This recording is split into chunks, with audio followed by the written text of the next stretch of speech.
Back to my Instagram page. Thanks for participating. I hope my last video was helpful to you. I got some good feedback from you, so I'm happy to produce another video for you. Today's lesson is going to be focused on pronunciation as well. And before I continue, I just want to make note that the lessons that I'll provide in pronunciation are based on American English, as opposed to British English or Australian English or something like that. My particular accent is from California. This is where I grew up.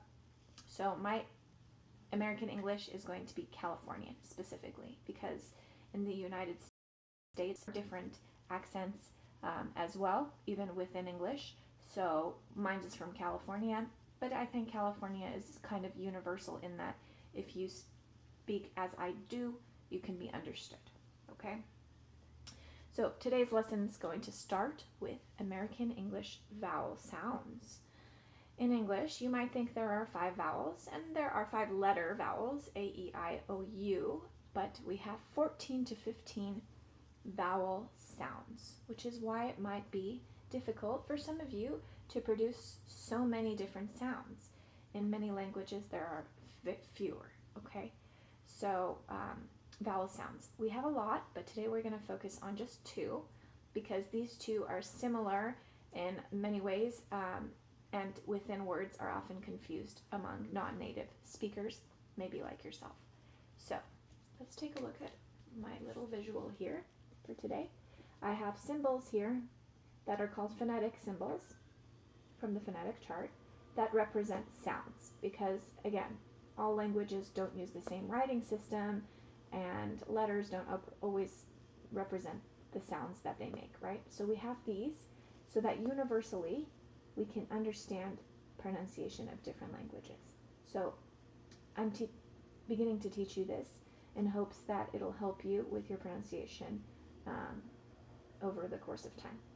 So we have the first symbol, and there's variation, so I wrote 2. You might see either of these in the dictionary or on Google or some other type of pronunciation device. But the first sound is E, as in the word beat. The second sound is I, as in the word bit. Okay.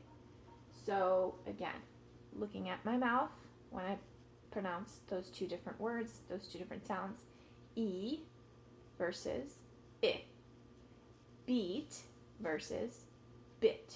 Okay, let's talk about what's going on. Tongue position and lip rounding. With these particular sounds, mainly we're going to be focusing on the lips. So for the first one, E, our lips are unrounded and stretched, just like that little picture there.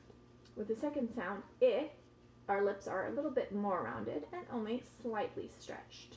Okay, so think about those as you're watching my mouth, my lip positioning. E, no roundness, right? Tight and stretched. I, bit more round, less stretched. Beat, bit, beat, bit. I'm exaggerating, and you might find it helpful to do the same. Beat, bit, beat, bit, until you can slowly not exaggerate so much and still understand the concept, okay? It's perfectly fine. I know it feels weird sometimes to say sounds that our mouth is not accustomed to producing, but practice, okay? Practice will always help. Let's do a few more examples of these 2 sounds so that you can understand what's going on. Okay, we have another example.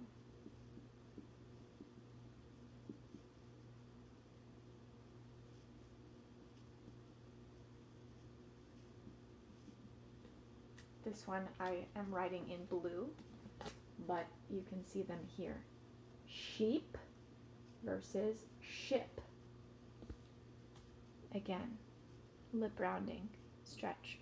Sheep versus ship. Okay? It's important because all the other sounds in these words are the same. Beat and bit, sheep and ship. Just this middle sound changes, and that changes the meaning of the word. It's important, right? A sheep is different than a ship. If I say look at that white sheep versus look at that white ship. Those are completely different objects, okay? A sheep is a fluffy white animal, and a ship is a large vessel that is in the ocean. So it's very important. These slight pronunciation differences make big changes, okay? Let's try another word. I'll write it in red this time.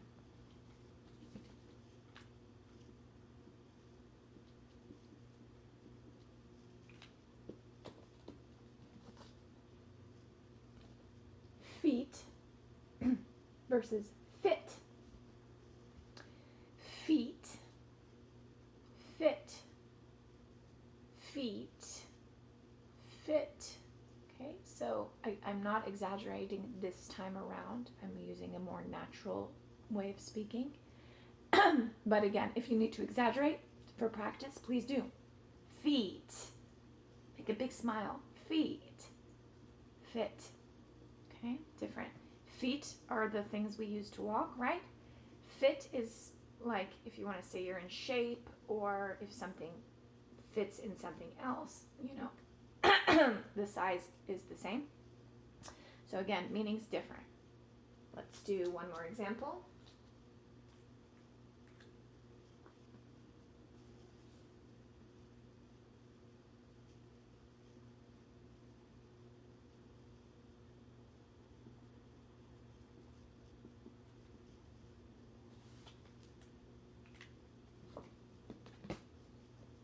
Green here, reach versus rich. Reach versus rich. Okay? Reach is a verb. When you reach for something, you are holding your hand out to grab it. And rich can have different meanings, but it can mean having a lot of money, or if a food tastes rich, it's very strong. So again, different meanings. Reach, rich. Reach, rich. So if you need to exaggerate for practice, please do, okay? You need to do what you need to do to practice, and it might feel uncomfortable at first, but that's how we learn. Okay, last word, okay? Last word here. We'll do a practice.